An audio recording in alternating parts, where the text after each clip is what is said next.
don't have any other branch. हमारी कोई अन्य शाखा नहीं है, नकालों से सावधान. Hello students, my name is Abhinandan Dayal. I am GS faculty here at DDA and I am going to present you the current affair of December month, and I hope you are enjoying our current affair series and you are studying from it. And as you all know, we are just preparing our question paper from these current affairs, so they may be beneficial in your tests as well as in your that main exam of NDA. So let's start with our first question. And what is our first question is, which Indian initiative has been recognized by the Conference of Party to the Convention on Biodiversity? किस भारतीय पहल को पार्टियों के सम्मेलन द्वारा जैव विविधता पर सम्मेलन द्वारा मान्यता दी गई है? ओके, देखो ये बात कर रहा है बायोडाइवर्सिटी की, ये बात कर रहा है कोई मीटिंग की. तो अभी ना क्या हुआ है, एक मीटिंग हुई है दैट इज़ इन कनाडा में ये मीटिंग हुई है. ओके, और इस मीटिंग का नाम है COP15, जिसे हम बोलते हैं कॉन्फ्रेंस ऑफ पार्टीज 15. नंबर इसका 15 है. इसका जो टॉपिक है इट इज़ ऑन बायोडाइवर्सिटी, जिसे बोलते हैं जैव विविधता. अब बायोडाइवर्सिटी में species of plants, species of animals and species of any type of organism सब कुछ आता है. क्वेश्चन ये है कि किस इंडियन इनिशिएटिव को यहाँ पे ना रिकॉग्नाइज किया गया. मतलब it is a big thing what we have done in the India. तो ये किसी इंटरनेशनल ऑर्गेनाइजेशन ने या इंटरनेशनल प्लेटफॉर्म पे इसका जिक्र हुआ है, इन्होंने रिकॉग्नाइज किया है कि हाँ इंडिया ने कुछ एफर्ट किया है. अच्छा, एक्चुअली ये बात कर रहा है रीस्टोरेशन के बारे में. रीस्टोरेशन का मतलब कि जो भी चीज़ें जो हमने एक्सप्लॉइट कर ली हैं, जिसे हमने ह्यूमन ने जिसे ख़राब कर दिया, उसको रीस्टोर करने की बात कर रहा है.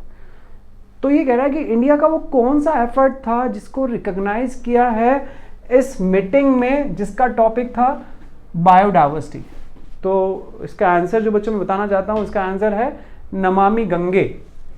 जो नमामि गंगे प्रोग्राम है, जिसमें हमें गंगा को क्लीन करना था, रीस्टोर करना था टू इट्स ओरिजिनल फॉर्म, क्योंकि आपको पता ही है कि Ganga is a life line for n number और 8 नंबर ऑफ स्टेट्स. तो उसको रीस्टोर करना था और उसके लिए हमने नमामि गंगे जो प्रोग्राम चलाया था उसको रिकॉग्नाइज किया है इसमें. तो इसका जो आंसर है बच्चों that is bravo B. Okay, next question देख लेते हैं बच्चों. Okay, what is the new name of Pradhan Mantri Kaushal को काम कार्यक्रम? कि एक ये हमारा प्रोग्राम था प्रधानमंत्री कौशल को काम कार्यक्रम. ठीक है, कौशल का मतलब कि if you are having some skill, तो जैसे कि बहुत सारी स्किल होती है, कारपेंटिंग की स्किल होती है, पेंटिंग की स्किल होती है, मैकेनिकल स्किल होती है. तो उनके लिए एक प्रोग्राम चला गया था जिसको नाम था प्रधानमंत्री कौशल को काम कार्यक्रम. ठीक है, इसका ना नाम चेंज कर दिया है. तो ये पूछ रहा है कि वो नाम क्या चेंज कर दिया. और बाकी भी आपको पता होगा कि बहुत माइनॉरिटीज़ के लिए, तो माइनॉरिटीज़ की जो मिनिस्टर आपको पता होगा स्मृति ईरानी है, माइनॉरिटीज़ मिनिस्टर्स ना, क्योंकि Smriti Irani even she is Parsi, तो वो माइनॉरिटी मिनिस्टर है. तो माइनॉरिटीज़ के लिए सरकार ने बहुत सारी स्कीम चलाई थी. If you remember it the name, जैसे कि एक स्कीम थी उस्ताद स्कीम. ओके, एक स्कीम थी नई रोशनी. ओके, तो बहुत सारी स्कीम को अमलगमेट करके ना एक ही स्कीम बना दी है और इस स्कीम का ना नाम चेंज कर दिया. प्रधानमंत्री कौशल का काम कार्यक्रम इसका नाम चेंज कर दिया. और ये बहुत सारी जो स्कीम थी उनको, और मैंने आपको बताया कि जो हमारी कौन है माइनॉरिटी मिनिस्टर है, अल्पसंख्यक मंत्रालय है, वो किसके पास है? स्मृति ईरानी के पास है. She is famous NDA leader. ठीक है, स्मृति ईरानी. तो क्वेश्चन ये है कि ये सब कौन सी नई अब जो नाम रखा है उसके तहत हुआ है बच्चों. तो उसका नाम है प्रधानमंत्री विरासत का संवर्धन, और उसे शॉर्ट में क्या बोल देंगे? PM Vikas. It is important for your exam, और CDS वालों के लिए भी ये जो क्वेश्चन है वो इम्पोर्टेंट हो सकता है.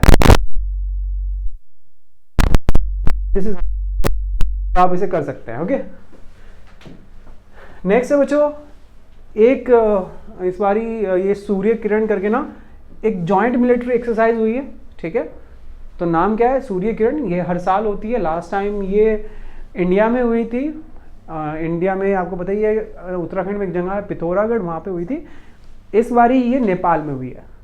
तो इस बारी अगर ये नेपाल में हुई है तो ये जो मिलिट्री एक्सरसाइज है किसके भी साथ हुई होगी, तो ये इंडिया एंड नेपाल के बीच में हुई होगी। सूर्य किरण इसका नाम है और वेरी इंपॉर्टेंट क्योंकि ये हर साल उन्हीं के साथ होती है, तो आपको ये याद रखना पड़ेगा।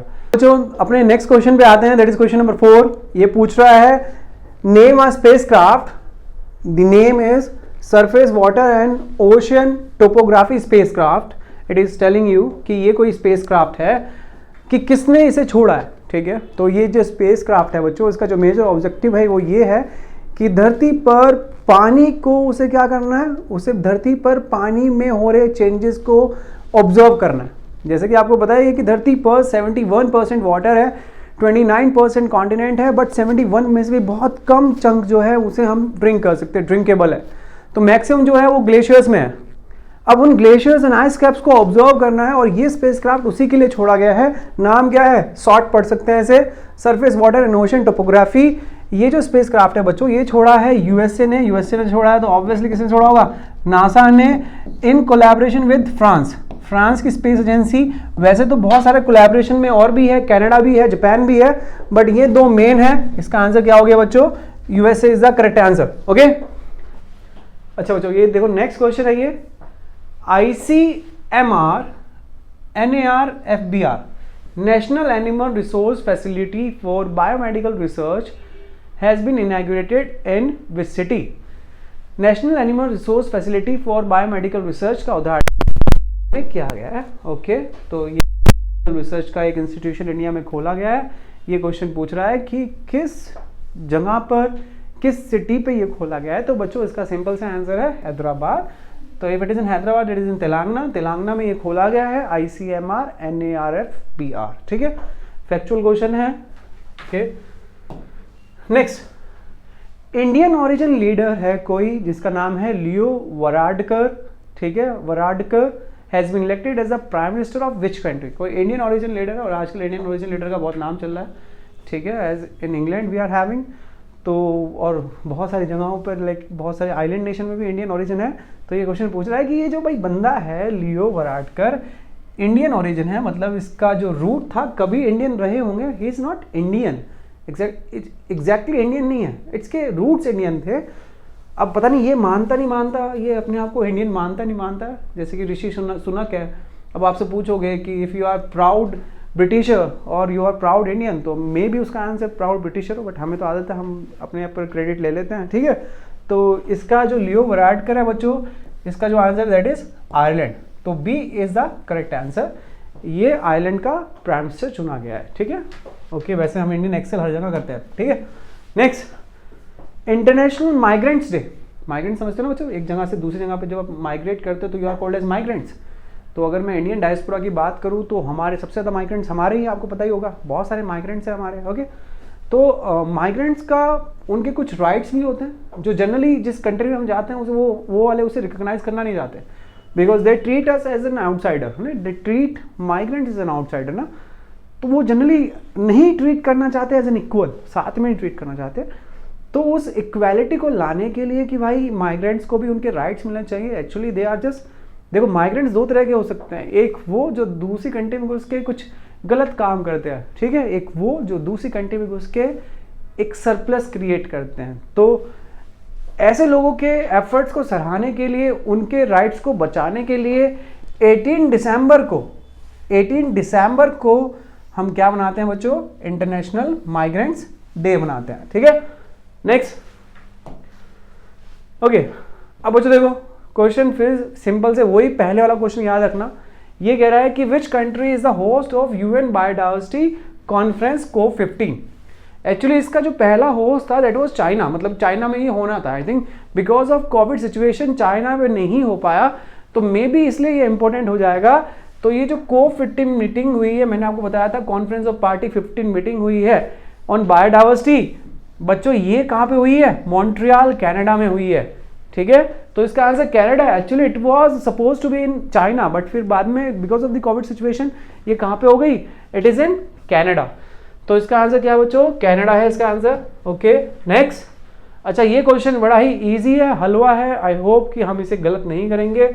अर्जेंटीना ने 2022 का वर्ल्ड कप जीत लिया है, ठीक है। और हराया किसको था? फ्रांस को था। थोड़ा सा क्लोज मामला था, बट एट लास्ट फिर जीता कौन? फिर अर्जेंटीना इस मैच को जीत गया। तो ये तो सबको ही पता है, ठीक है। बट सबको पता हुई चीज़ भी है, मगर हाँ, शायद जो बच्चे स्पोर्ट्स को फॉलो नहीं करते तो शायद वो ये भूल जाए फ्रांस को हराया था, तो इसको याद रखना। तो आंसर क्या है बच्चों? अर्जेंटीना। और हराया किसे था? फ्रांस को हराया था, ठीक है। क्वेश्चन नंबर 10, इसमें पूछा गया है कि सेला पास पे एक टनल बनी है, ठीक है। टनल ऑन सेला पास, अगर मैं आपको दिखाऊं कि कहाँ पे है, तो आपको बताइए कि भूटान करके एक कंट्री है, भूटान के बराबर में हमारा अरुणाचल प्रदेश है, ठीक है। तो कुछ यहाँ पे इसकी लोकेशन है, यहाँ पे इसकी लोकेशन है। तो क्वेश्चन ये है कि भाई ये जो सेला पास टनल बनी है, अब ये देखो बच्चों, ये बहुत ऊंचाई पे बनी है, अराउंड 16,000 फीट पे बनी हुई ये टनल है। तो जो बहुत ऊंची टनल है, एक लैंडमार्क है। इसको इंडिया की एक ऑर्गेनाइजेशन ने बनाया, जिस ऑर्गेनाइजेशन का नाम क्या है बच्चों? ऑर्गेनाइजेशन का नाम है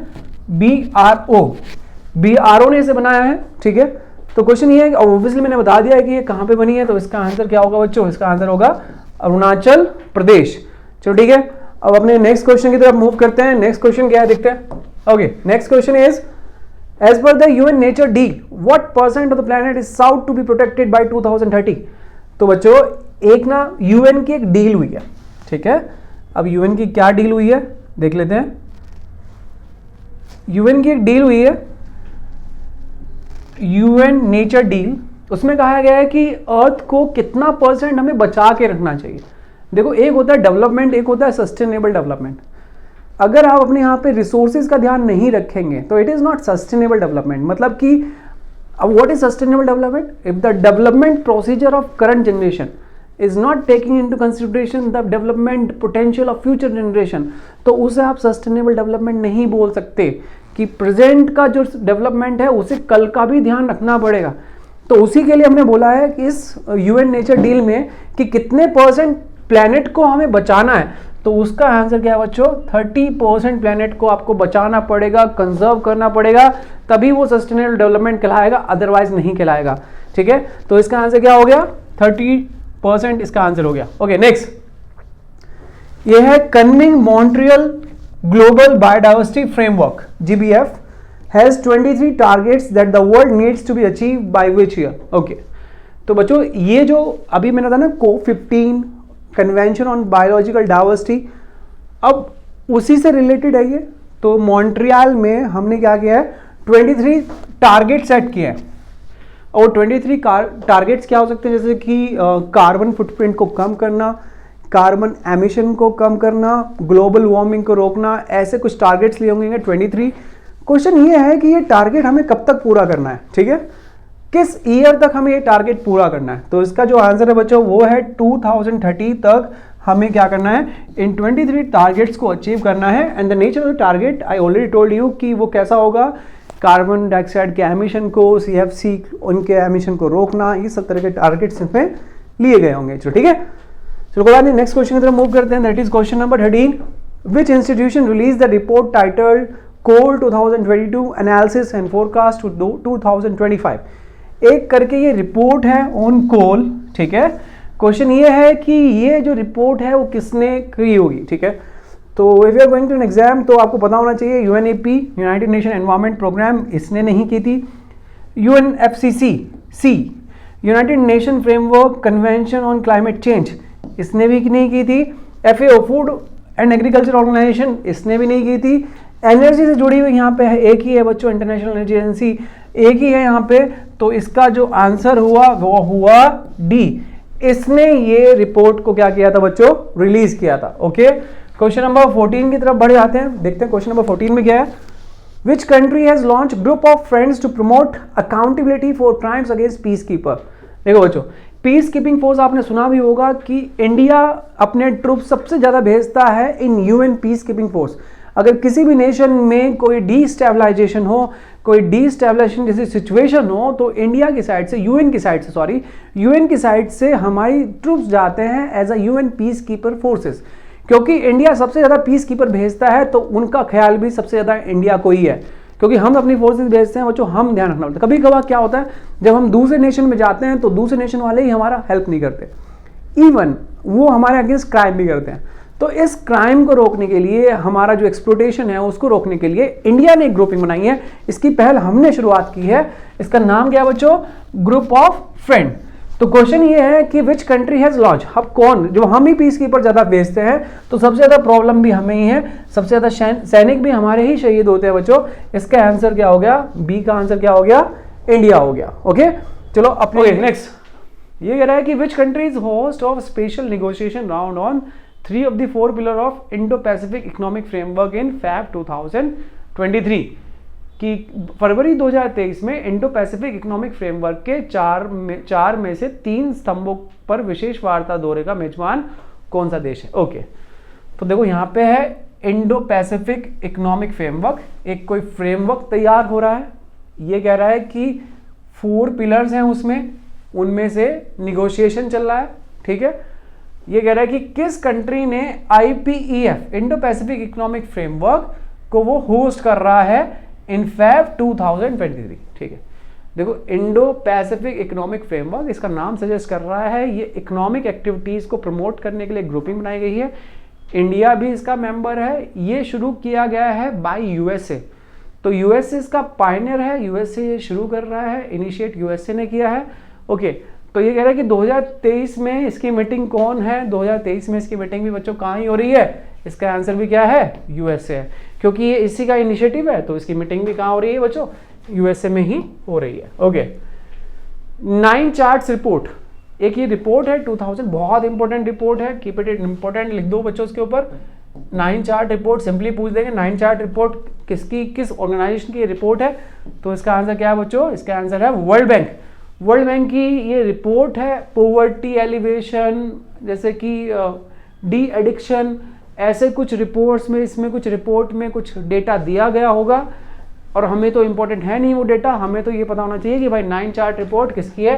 तो आंसर क्या होगा? वर्ल्ड बैंक होगा। ओके तो बच्चों मिसेस वर्ल्ड बनी है 2022 में और इंडिया में बहुत साल बाद ये हमारा जो ये जो टाइटल है ये इंडिया में वापस आया है 2022 का।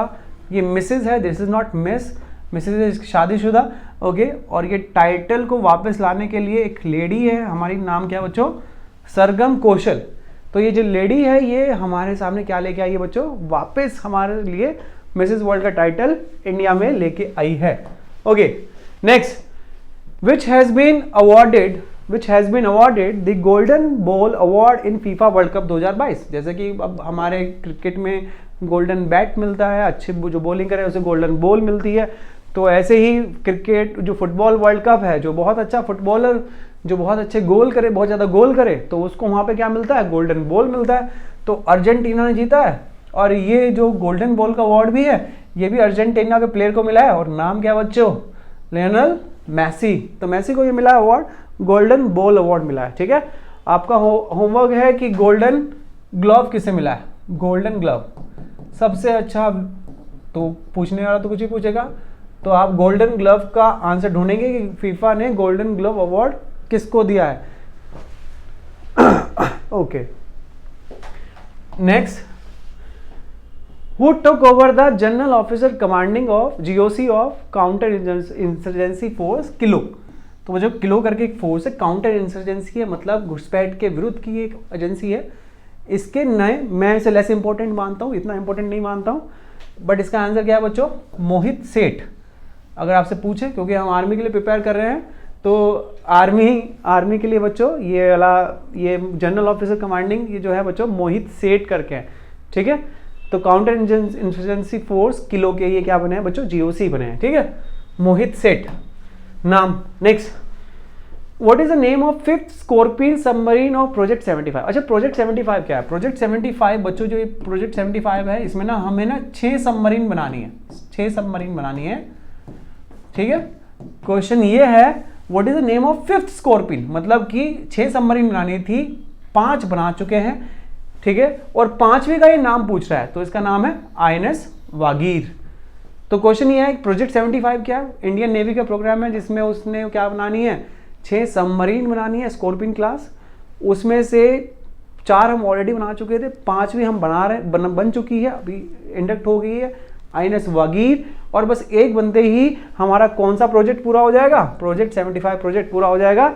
इसका आंसर क्या है बच्चों, INS वागीर इसका करेक्ट आंसर है। ठीक है, next. Okay, what is the name of P-15B stealth guided missile destroyer commission into Indian navy. Okay, stealth का मतलब बच्चों समझते हो, स्टेल्थ का मतलब होता है difficult to detect, difficult to detect, मतलब कि ये ऐसी टेक्नोलॉजी है, आपने देखा होगा कोई भी जो एयर जेट होता है ये होता है, कोई भी बहुत कलरफुल नहीं बनाता, कोई पिंक कलर ऑरेंज कलर का आप एयरक्राफ्ट नहीं देखते। क्यों?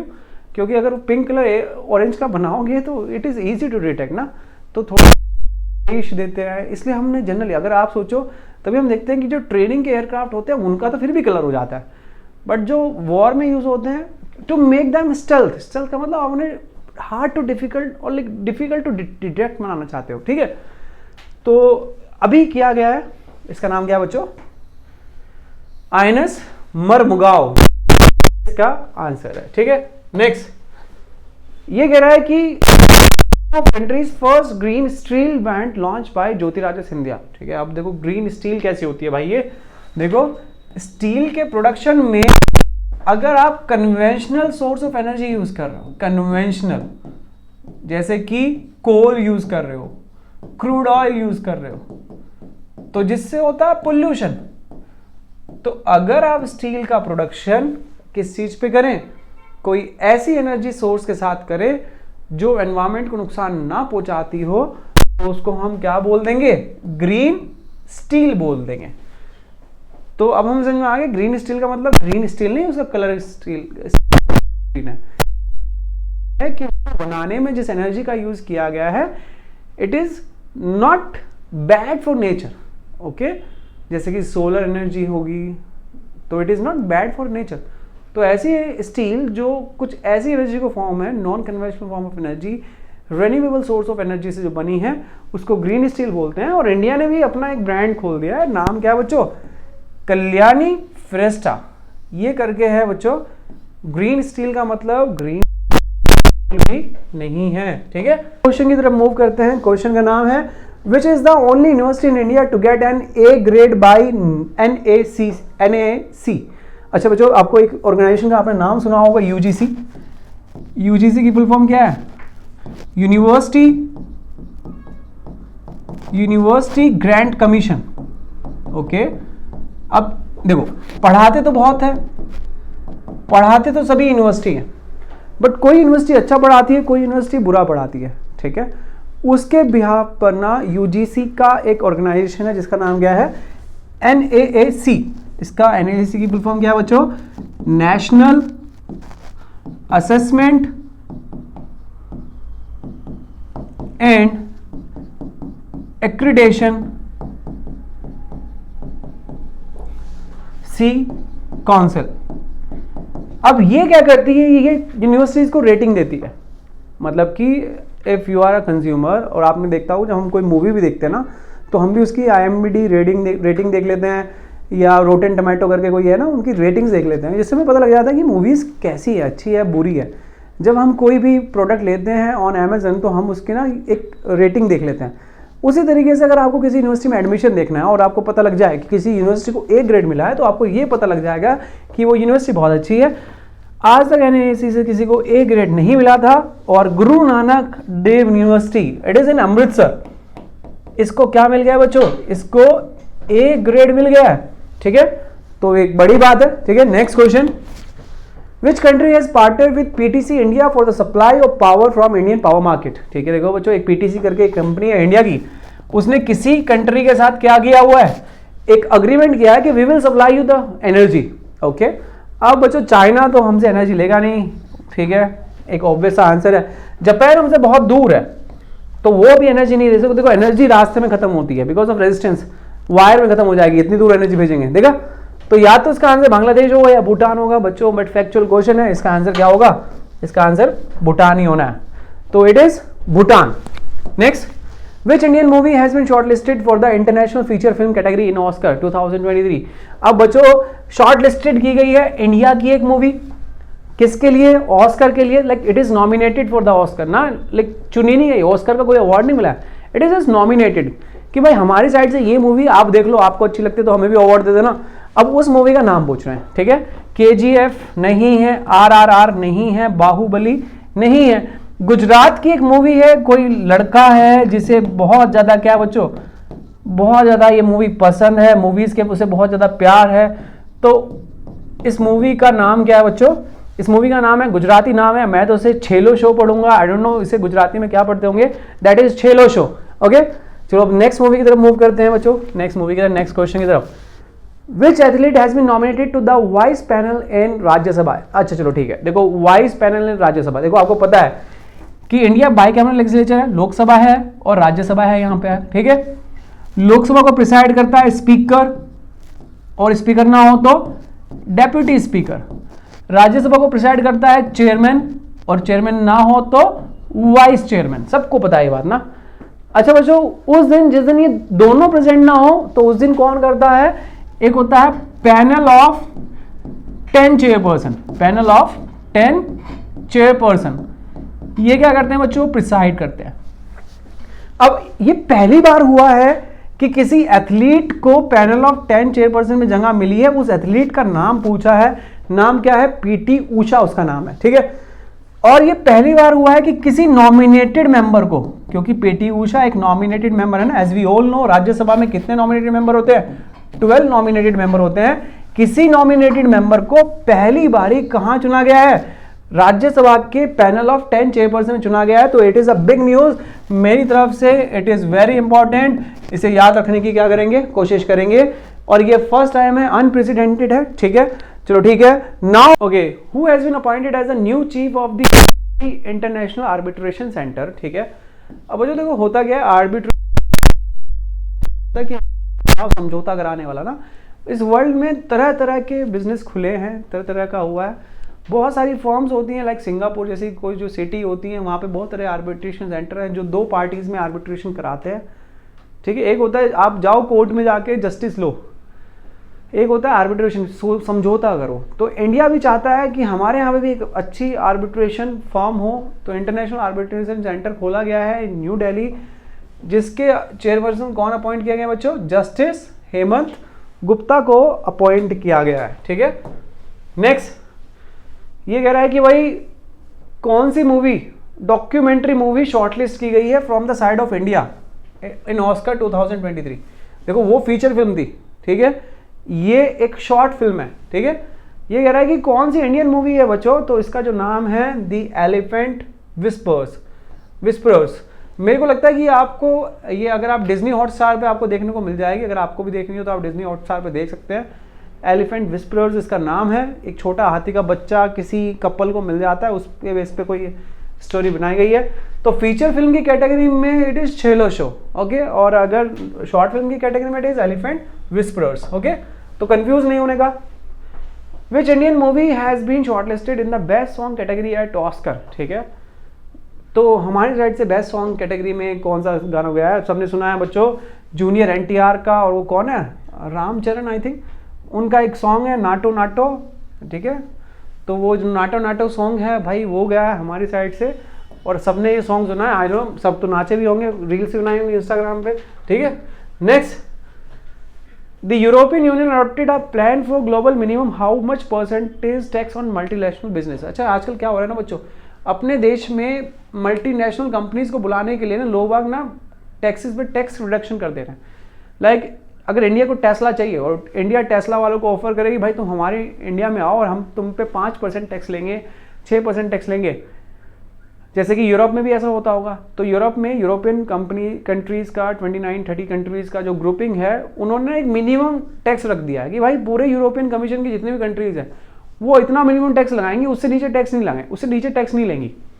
क्योंकि ऐसा तो क्या होगा ना कि जर्मनी कहेगी कि यार मैं तो तुमसे 14 लूँगा, फ्रांस कहेगा मैं 13 ले लूँगा, इटली कहेगा मैं तो 11 ही ले लूँगा, कोई और कंट्री बोलेगी मॉन्टेनीग्रो टाइप की भाई मैं उससे भी कम ले लूँगा। तो नुकसान किसका होना है? नुकसान इन सभी का ही होना है। तो उन्होंने ना एक मिनिमम कह दिया कि इससे नीचे तो लेना नहीं है, 15% एक बेंचमार्क सेट कर दिया है। तो बच्चों 15% हो गया। अब चाहे इंडिया वाले वो 10% करें, इट इज़ फॉर EU, ठीक है। ईयू वाला लोग कि भाई वी विल टेक 15%, उससे नीचे हम लेंगे नहीं, ठीक है। We are giving our resources, we are giving our space, we are giving our man power ना, तो हम इससे नीचे नहीं लेने वाले। तो बच्चों इसका आंसर क्या हो गया, 15% हो गया, मिनिमम 15% होगा। ओके तो ठीक है बच्चों, आज के लिए बहुत अच्छा happy new year to all. ठीक है बच्चों, एंजॉय करना, क्रिसमस आपने एंजॉय किया होगा, न्यू ईयर भी एंजॉय करेंगे।